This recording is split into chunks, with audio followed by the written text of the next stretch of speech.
8 ways to reduce chronic inflammation.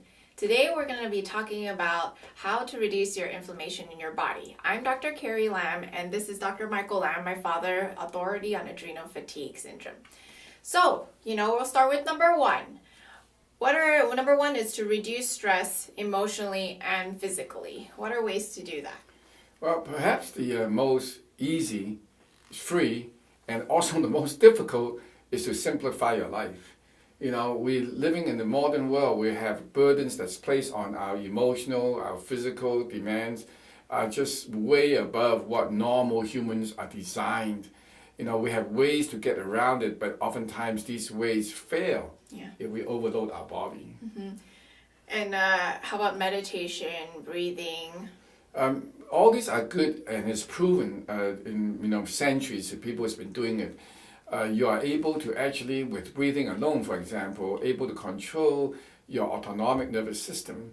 And so it's a wonderful thing. But the problem with adrenal issue is that if you're weak, improper breathing, even though they are helpful for normal people, actually can make you worse. I've discovered this in my own experience throughout my own recovery, is that breathing is much more complex than what it appears to be. The intake process and the outflow process must match the body's autonomic nervous system. Over breathing actually can crash a system. And likewise, if you are not breathing properly, you can cause an energy expenditure and sympathetic imbalance. So, I have developed an adrenal breathing method that's specific for people with an adrenal issues in order not to stimulate the sympathetic nervous system. The key to breathing and meditation and some of these modalities that's good is that you want the body to relax. Mm-hmm. If you are not in adrenal fatigue, you want the body to be excitatory. So people say, well, take a deep breath, before you take the test, because that will refresh your mind. It will give you clarity of brain function. That is oftentimes a sympathetic-driven event. But if you do that in an adrenal body that is somewhat weak, you can actually make things worse. Excite them. Mm-hmm. All right. Yeah, so if you don't know, we do have an app, Dr. Lam's Adrenal Breathing app on the App Store for your phones. And if you want to download it, you can actually breathe with the app. And that will teach them the right type of breathing. Yeah, it's very important that you don't overdo it. Go slow, titrate, and start and gradually move up, you see. So that's our number one, to reduce stress emotionally and physically, okay? Our number two is to maintain a healthy gut. How do people do that? Well, obviously the ideal is to have a diet that is natural, pure, and not processed as the starting point. Avoiding of wheat, corn, dairy products, some of the basic things everybody should be doing. However, it's not easy to do because it's just so pervasive in all our food. Mm-hmm. So you may have to have some enzymes, may have some probiotics to rebalance. But again, these are has to be very personalized, because when the gut is weak in an adrenal setting, then over enzymes can, for example, lead to diarrhea. Over probiotics can lead to constipation. So there's a lot of side effects that does not happen in normal people that can actually happen in adrenal issues, and that happened to me because I did not know all these things. I didn't know that for example, in the probiotics, I thought the higher the number, the better, the more potent, the better. Mm-hmm. But it's not necessarily so, because if you put different strains, certain strains, if it's not well balanced, can actually make things worse. Yeah, so to maintain a healthy gut is important, whether it's prebiotics, probiotics. Mm-hmm. So number three is to maintain steady insulin levels. This we see a lot in people with adrenal fatigue. They feel very hungry all the time, even though they eat very often. So how does someone maintain steady insulin levels? Well, first is you want to make sure that you don't have any medical problem that's causing the insulin to be imbalanced, so you have to see a regular doctor. Mm-hmm. If you have been told that everything is fine and you have these symptoms of sugar imbalance, then the reality is that this is a temporary sign that the body is sending you and whispering to you something's wrong underneath. Yes, you want to satisfy the body's sugar needs if it is not able to do so by itself. Proper snacking, proper food intervals, the proper right combination of food, whether it's protein, carbohydrate, and fat balance, are all very critical to be personalized. I went through this because I, for example, thought that I would do well with the vegan diet, but my body does not do well after a little while. So what works for one person does not necessarily work for other people, in the case me. So I have to customize a diet that is just right for my body so that I can achieve my goals. Oh, that's good. So that is ways to maintain steady insulin levels. So our number 5 is to reduce chronic inflammation is to avoid synthetic materials and toxic chemicals. How do we do that? Well, living in a world full of plastic is not hard. Yeah. It's difficult.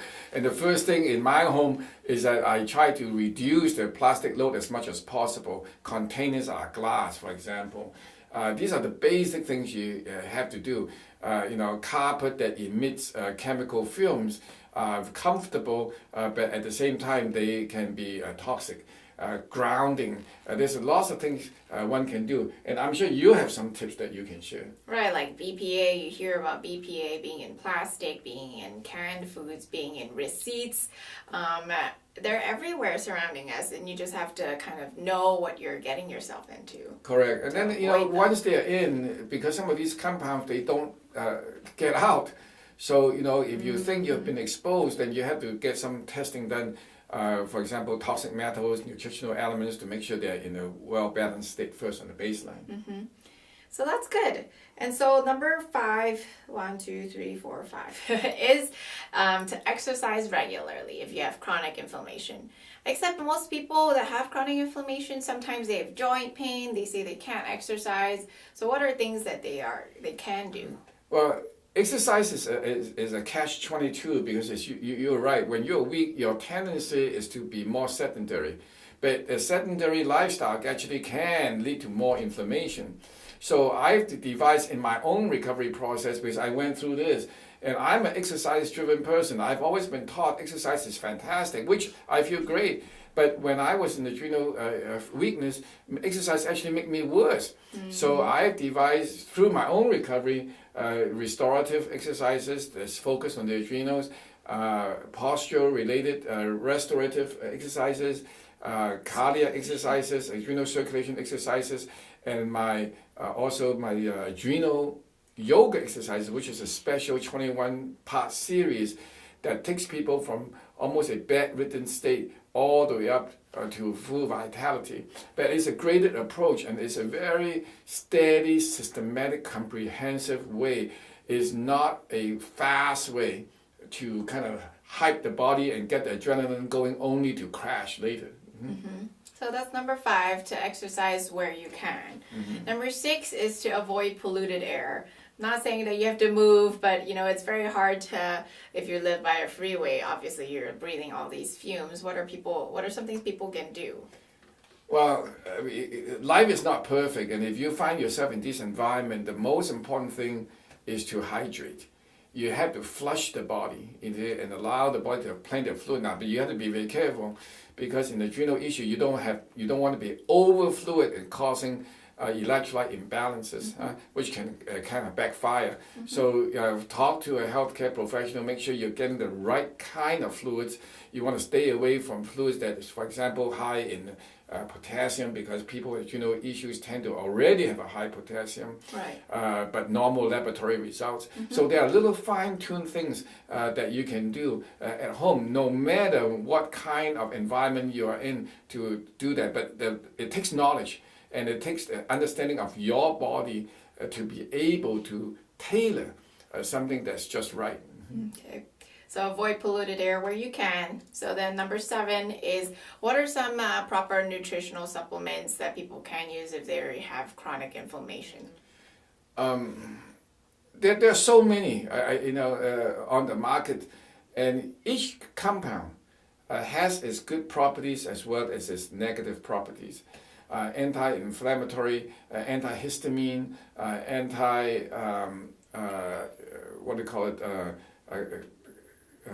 supplements that reduce inflammation can include vitamin C, can include many other things. Turmeric, right? We hear a lot about that. Turmeric, curcumin, Anti-inflammatory. fish oil. So all these are anti-inflammatory, but the purity is very important. For example, if you take a fish oil pill versus a fish oil that comes in a glass bottle that's molecularly distilled, the effect on the body is very different. Now, for most people, they don't appreciate necessarily because it's just another fish oil. But for a body that's weak, the amount of energy that it takes just to break open that fish oil can be significant to certain people. So you have to be careful. So proper nutritional supplementation is very important then. It's one of the most critical parts, and it's also, unfortunately, one of the parts that people make the most mistake on because they assume that they know what they're doing. And in fact, they try heroic efforts to get the best. But the word best means different things to different people. Right. And what is best for one person not necessarily is best for you. Right. And so we'll go to number 8, which a lot of people probably try already. It is to avoid trigger foods. Right, so the inflammatory foods, things that are processed, high in salt, high in fat, fried foods obviously come to mind, canned foods. And so you always want to buy organic. You want to see what are your triggers because every person is very different, right? Yes. So find out your triggers, try to eat very cleanly, and see what is causing your inflammation. Yeah. So that's our top 8 for ways to reduce inflammation for today. We thank you for watching our video today.